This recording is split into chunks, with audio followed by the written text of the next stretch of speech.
Es momento de darle la bienvenida a Juan María Naveja. Mi querido Juan María, ¿cómo estás? Ya es viernes, fin de semana, esperemos sea un fin de semana relajado. ¿Qué tal, mi querida Magda? Con el gusto de saludarte. Esperemos que así sea, pero como está el mundo, está muy revuelto. Pero, oye, mi querida Magda, salió el peine de lo que tanto comentábamos ayer. Dice el presidente, y como tú dices que yo soy muy mal pensado y quiero darte Así es. crédito, ¿Mucho? bueno, pues resulta que dice el presidente de la República que quien le dio la información del aumento en las tasas de interés fue el secretario de Hacienda. Pues mira, como yo soy tan mal pensado y como no había pasado en la historia del Banco de México esto de que un presidente se adelantase en la época que el Banco de México es autónomo, hasta que llegó a la gobernación como gobernadora una persona tan cercana al presidente de la República como Victoria Rodríguez Ceja. No estoy diciendo que así sea, pero quiero recordarte, mi querida Magda, que el artículo 45 de la Ley del Banco de México dice en su último párrafo: quienes asistan a las sesiones deberán guardar confidencialidad respecto de los asuntos que se traten en ellas, salvo autorización expresa de la Junta de Gobierno para hacer alguna comunicación. Bueno. Oye, a ver, déjame preguntarte para que no se nos vaya el hilo de esto que estás explicando, Juan María. Es válido, supongo, que el presidente tenga este tipo de información, pero entonces Claro. él sería el que habría estado incurriendo en la falta al momento de hacerlo público antes de que el Banco de México lo sacara a la luz y publicara su comunicado a la 1 de la tarde, ya una vez que ya están cerradas las bolsas. No, fíjate que no. En este caso, de acuerdo a la información que tenemos, quien es el responsable de esto es el secretario de Hacienda. El presidente, por el contrario, hizo bien, y mira que hay que reconocérselo porque no es muy común que López Obrador se disculpe, pero Sí, claro, se disculpó ayer.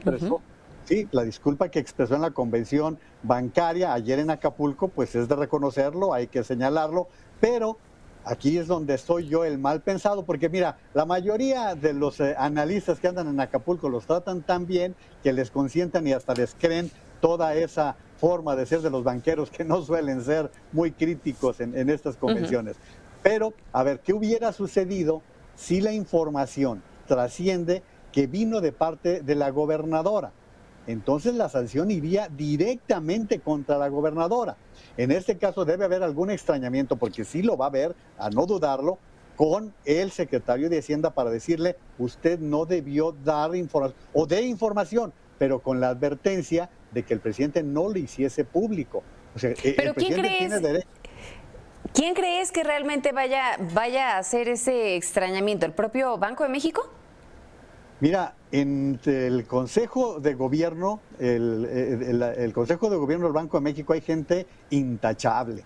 Hay gente como Jonathan Heath que tienen y mira que lo sugirió, lo propuso el presidente López Obrador, pero otros vicegobernadores que son gente de primera y que no van a permitir que se vaya vulnerando, porque dejar que se vulnere por un hoyito la autonomía del Banco de México es empezar a permitir que se vaya minando la credibilidad, la autonomía del Banco de México. Me parece que el presidente muy bien, yo reiteraría en eso, que López Obrador muy bien en ofrecer la disculpa y poner fuera de cualquier duda a la gobernadora, porque eran las primeras observaciones. Si tú recuerdas, ayer tú dabas la nota, mi querida Magda, ayer todos los ojos estaban puestos en la gobernadora, no en el secretario de Hacienda.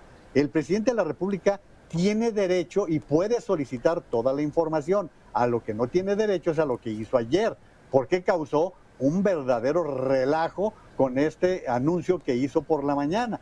Entonces, él no desaprovecha para volver con los de antes y que los opositores y que los adversarios, pues dirá lo que quiera, pero ningún presidente había violado la ley del Banco de México, mi querida Magda.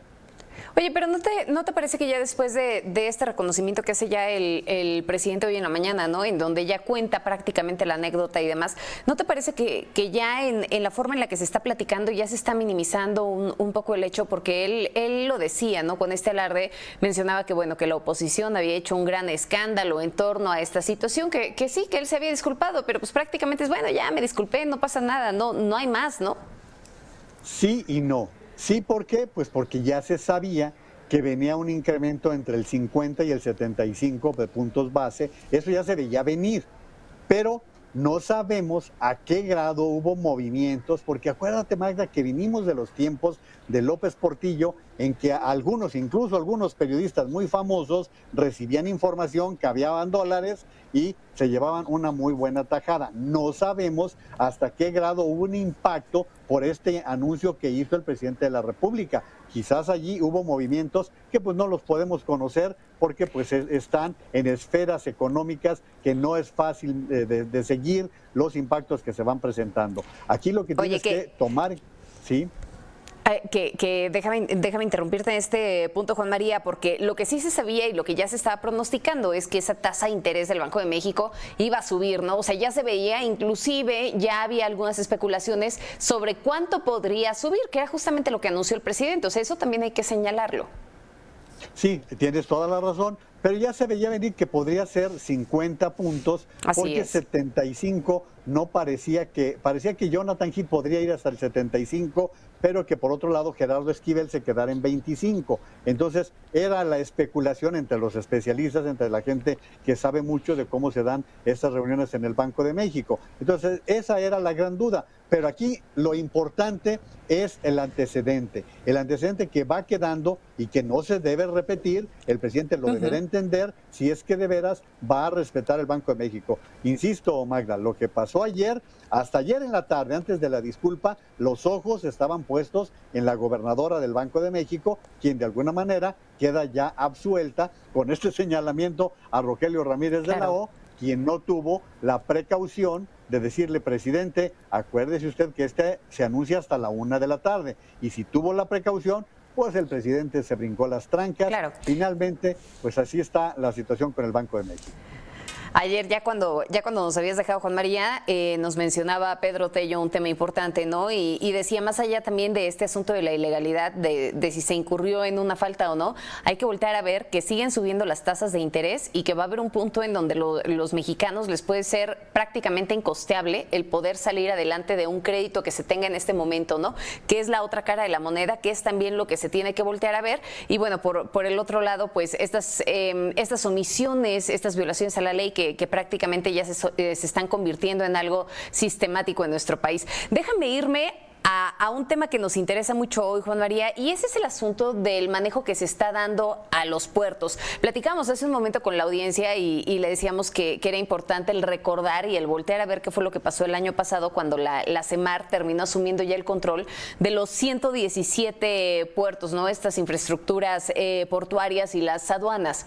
Yo te preguntaría, Juan María, porque tú y yo lo llegamos a conversar, ¿has visto resultados? Desde el año pasado que estamos hablando, que ya de manera oficial más o menos fue por ahí de junio, cuando ya se tomó este control, a este momento, ¿ves algún resultado contundente o qué es lo que está haciendo falta? Porque la promesa inicial era combatir la corrupción y también el tráfico de distintos productos, entre ellos armas y drogas.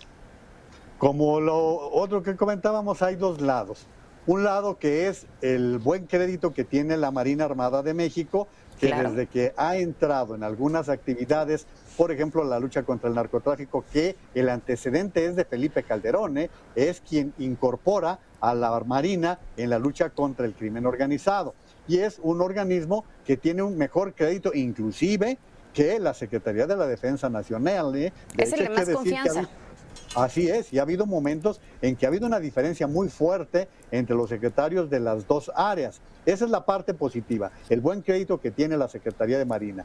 Aunque el secretario, te acordarás, ha metido dos patas horribles haciendo juicios de valor, criticando cosas que no debe, pero eso lo comentamos en otro momento.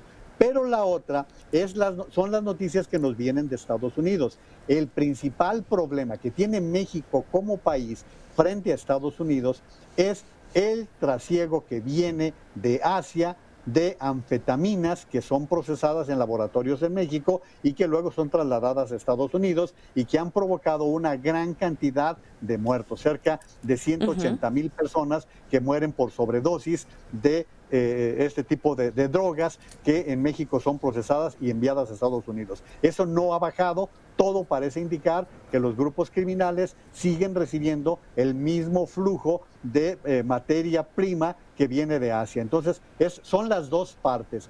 por ese lado es uno, pero también hay que decir que hay otro tipo de tráfico que no pensamos, que es el comercial. Date una vuelta por Tepito y te vas a encontrar con que allí hay lo que quieras, ¿no? O sea, y es una muestra de lo que pasa también con la entrada de diferentes productos. ¿Y de dónde llega? Pues llegan, muchos llegan de Asia, llegan de China, llegan de Taiwán, llegan de Corea, y que todo esto está entrando por Manzanillo, por Lázaro Cárdenas, son los puertos en donde está presentándose todo eso. Entonces, están las dos partes. Creo que la Marina tiene esa posibilidad. Yo te diría algo que acabo de ver hace 3 días. Hace 3 días que yo llegué al aeropuerto de Guadalajara. De por sí tenemos unas aduanas que yo no las entiendo, Magda. Tú vas a Estados Unidos y salvo que te vean sospechoso, te hacen una auscultación. A mí me ha tocado que me revisen, pero completamente, pero como un caso excepcional. Pero aquí en México hay una supervisión, salvo en el aeropuerto de la Ciudad de México, que tienes que pasar todas tus maletas por la revisión, pero si es no declaras y te pasas. En las demás aduanas del país te preguntan, ¿compró regalos? Pues ¿qué te importa? Yo compré regalos por $500 y no tengo que darte explicaciones. Te puedo decir, no declaro o sí declaro. Lo que me llamó la atención, Magda, es que había por lo menos 10 elementos de la Guardia Nacional revisando maletas. Magda, por el amor de Dios, con el país con 80 muertos, 90 muertos diarios, ayer 18 otra vez en Michoacán, y los señores de la Guardia Nacional revisando maletas, a los héroes que dice el presidente de la República que mandan sus dólares a través de la ¿Eso en dónde fue? ¿Este es el trato? ¿En Guadalajara? En Guadalajara, sí, hace es que 3 mira, días por ejemplo, te lo creo en aeropuertos que son más pequeños, no sé, se me ocurre en este caso el de Colima, ¿no? En donde sí llegas y pues de pronto ahí tienes a los militares que te están revisando las maletas en ese momento, pero no me imagino esa misma situación en Guadalajara. Sí, te digo, y como 10 elementos allí paseándose, revisando, y es donde te preguntas, a ver, ¿qué están haciendo? ¿Para qué le entregaron la responsabilidad de los aeropuertos a la Guardia Nacional si su chamba es otra con lo que está pasando con la inseguridad en el país, mi querida Magda? ¿No te parece que hay distintos factores en este sentido, Juan María? Porque, a ver, de pronto todo esto nos lleva a caer en la palabra militarización, ¿no? Que es un asunto que se ha discutido ya desde hace muchísimo tiempo. Y compartí esta semana con Adán Olvera y le decía que había leído un artículo sumamente interesante en la revista Nexos, en donde planteaban 3 hipótesis. Por una parte, la de la legitimidad, y lo acabas de decir perfectamente, sabemos que la Marina es la institución que está más acreditada frente a los mexicanos, le sigue también el ejército en esa misma línea, pero bueno, tiene una mayor legitimidad, ¿no? La centralización de la política de seguridad, en donde la última palabra que tiene, pues siempre es el comandante supremo, en este caso, pues, el presidente, ¿no? Pensemos, por ejemplo, y no es un ejemplo nada agradable, el caso de Ovidio Guzmán. El mismo presidente asumió que él había tomado tal cual determinación respecto al operativo que se había realizado para la captura de Ovidio Guzmán, entendiendo desde esa perspectiva el asunto de la centralización de la política de seguridad. Y por el otro lado, el simbolismo. En esta tercera hipótesis, lo que mencionaba el artículo, es que la transferencia de responsabilidades civiles al ejército puede explicarse desde la narrativa que tiene el presidente sobre la importancia de hacer diferente un sexenio del otro. Yo te pregunto a ti, ¿con cuál te quedas? Pues es que están igual los 3. Si tú revisas, con Felipe Calderón se avanzó con la policía judicial. Hubo un cierto avance, pero bueno, ya vemos que tampoco se avanzó en una lucha real contra el crimen organizado, con todo y que cerró con mejores números. En el caso de Peña Nieto, igual, la gendarmería. Ahora la Guardia Nacional. O sea, se sigue experimentando con la seguridad de los mexicanos por parte de los gobiernos. Y bueno, me voy al tercer punto que mencionabas, porque ya nos está ganando el tiempo, mi querida Magda, que es la parte civil. ¿Qué decían? Y también tú lo comentabas, ¿qué decían los dueños de autobuses, los dueños de camiones de carga? Decían, la Guardia Nacional no está capacitada para poder cuidar carreteras. Son elementos que están preparados para otra cosa y nos está causando una problemática que no se resuelve. Entonces, fíjate, ya vamos hacia el final del gobierno de López Obrador y la Guardia Nacional nomás no aprende a la labor policíaca, a la labor de la ciudadanía. Y bueno, antes Bueno, de es que nos que, vayamos... es que hay que recordar que alrededor del 80%, si no me está fallando el dato, más del 50% de los elementos que tiene la Guardia Nacional son militares. Efectivamente, porque a los policías los vieron feo y los corrieron. Oye, antes de que nos vayamos, pues quiero decirte que con una nota humana, hablar del mes que tiene Ucrania aguantando los embates de Rusia. La gimnasta ucraniana Katia Diachenko, de 11 años de edad, murió por el ataque de un misil ruso en Mariupol. Esto es lo que están dando a conocer las autoridades ucranianas, que por cierto, mi querida Magda, parece que están logrando contener en el este algunos embates de parte de las fuerzas rusas, y pues esto parece una buena noticia, a pesar de que la ONU ha dicho que ya hay crímenes de guerra en esta lamentable guerra de los rusos. Y se nos quedan ahí muchos temas pendientes, ¿no? El asunto de la visita de Biden a Europa en estos momentos, así como las declaraciones del embajador de México en el Congreso, entre muchas cosas más. Juan María, los dejamos ahora para el lunes porque sí hay mucha tela de dónde cortar. Te mando un abrazo enorme y que tengas un extraordinario fin de semana.